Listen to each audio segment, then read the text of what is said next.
Hello friends, welcome to the aroma eats. இன்றைக்கி நம்ம சேனலில் பார்க்கக்கூடிய ரெசிபி என்னென்னு பார்த்தீங்கன்னா மிக்ஸ்ட் வெஜிடபிள் போஹா, அதாவது அவுல் உப்மா. இந்த அவுல் உப்மா வந்து ரொம்ப ஹெல்த்தியான பிரேக்ஃபாஸ்ட் ரெசிபி.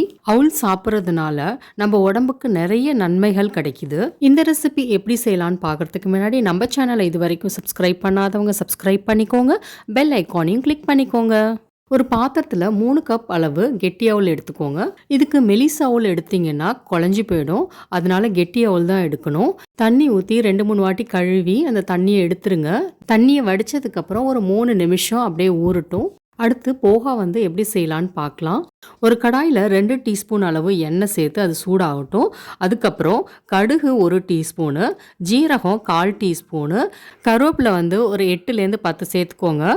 ஒரு வெங்காயம் நீட்டாக நறுக்குனது, இதெல்லாம் சேர்த்து லைட் ப்ரௌன் ஆகிற வரைக்கும் வதக்கிக்கலாம். ஃப்ளேம் வந்து மீடியம்லேயே இருக்கட்டும், இல்லைன்னா காந்தி போயிடும். வெங்காயம் வதங்கினோன்னு ஒரு 4 பச்சை மிளகாய் நீட்டாக கட் பண்ணது, ஒரு தக்காளி குட்டி குட்டியாக கட் பண்ணது, இதெல்லாம் சேர்த்து வதக்கிக்கலாம். இதை மூடி வச்சு ஒரு நிமிஷம் வதக்கலாம். 1 நிமிஷத்துக்கு அப்புறம் பார்த்தீங்கன்னா வெங்காயம் தக்காளி ரெண்டுமே வந்து நல்லா வதங்கியிருக்கும்.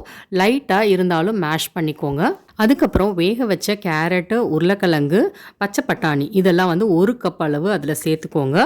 இதோட வறுத்த கடலை தோல் எடுத்தது 1/4 கப் அளவு, மஞ்சத்தூள் ஒரு 1/4 டீஸ்பூனு, எலுமிச்சை சாறு 1 டீஸ்பூனு, தேவையான அளவு உப்பு இதெல்லாம் சேர்த்து நல்லா கலந்து விட்டுக்கலாம். இதுலேயே 2 டேபிள் ஸ்பூன் அளவு சுடு தண்ணி சேர்த்து நல்லா மிக்ஸ் பண்ணிடுங்க. இது தண்ணி வந்து எதுக்கு சேர்க்குறோம் அப்படின்னா மசாலாலாம் வந்து நல்லா போகால ஒட்டணும் அப்படிங்கிறதுக்காக சேர்க்குறோம். நல்லா கலந்து விட்டதுக்கப்புறம் ஊர்ன அவுளையும் சேர்த்துக்கலாம். இதுலேயே 2 டீஸ்பூன் அளவு எண்ணெய் சேர்த்துக்கலாம். அப்போ தான் வந்து அவுல் வந்து உதிரியாக இருக்கும். இப்போ அவுலை வந்து கொஞ்சம் உடையாமல் பார்த்து கலந்து விட்டுக்கலாம். ஒரு சின்ன டிப்ஸு, போஹா வந்து குழஞ்சி போகாமல் வெறையாக இந்த மாதிரி இருக்கணும் அப்படின்னா ரொம்ப நேரம் ஊற வைக்க வேண்டாம். போஹாவை நல்லா கலந்து விட்டதுக்கப்புறம் கொஞ்சோண்டு கொத்தமல்லி கட் பண்ணி அதில் சேர்த்துக்கலாம். கொத்தமல்லி சேர்த்ததுக்கப்புறம் கொஞ்சம் கலந்து விட்டுக்கலாம். பொறுமையாக கலந்து விடுங்க.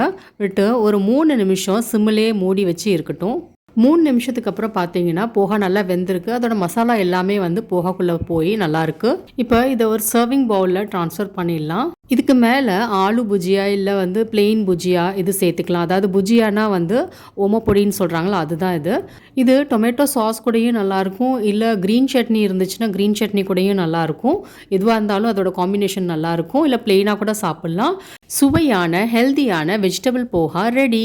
இந்த ரெசிபி உங்களுக்கு பிடிச்சிருந்துச்சுன்னா உங்கள் ஃபேமிலி ஃப்ரெண்ட்ஸோட ஷேர் பண்ணுங்கள். நம்ம சேனலை இது வரைக்கும் சப்ஸ்கிரைப் பண்ணாதவங்க சப்ஸ்கிரைப் பண்ணிக்கோங்க, பெல் ஐக்கானையும் கிளிக் பண்ணிக்கோங்க.